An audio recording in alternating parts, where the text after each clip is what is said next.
All right, we're going to talk about marijuana in Michigan. A new study is revealing just how many medical marijuana patients have driven while high. Research from the University of Michigan found 56% of users reported getting behind the wheel within 2 hours of lighting up. 51% say they have driven while a little high. 21% reported driving while very high. The numbers are a big concern for other drivers and for law enforcement. 7 Action News reporter Kim Russell spoke to the research behind the study. Do you drive high?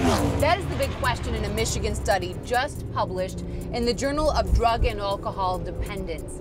Now, as we're out on the road today, driving, doing our work, it's on my mind.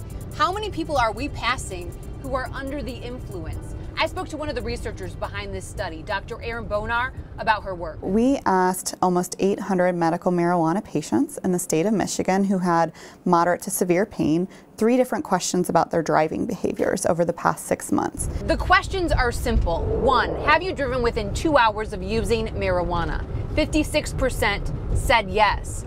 2, have you driven while a little high? 51% said yes. And 3, I'm looking at all the people we're passing on the road. Have you driven while very high?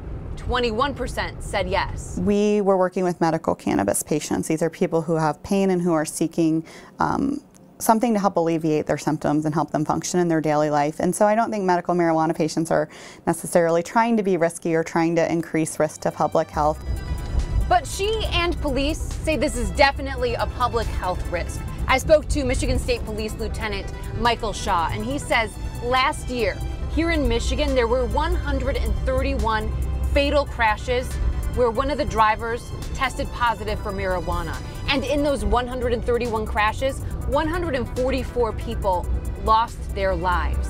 I hope this just shines a spotlight on reminding folks to take their time to avoid driving after they've used, for several hours, and hopefully spurs some more research into determining information, guidelines that would help people decide and know if and when it would be safe for them to get on the road. This is going to become a bigger issue for all of us as recreational marijuana is legalized here in Michigan and use increases.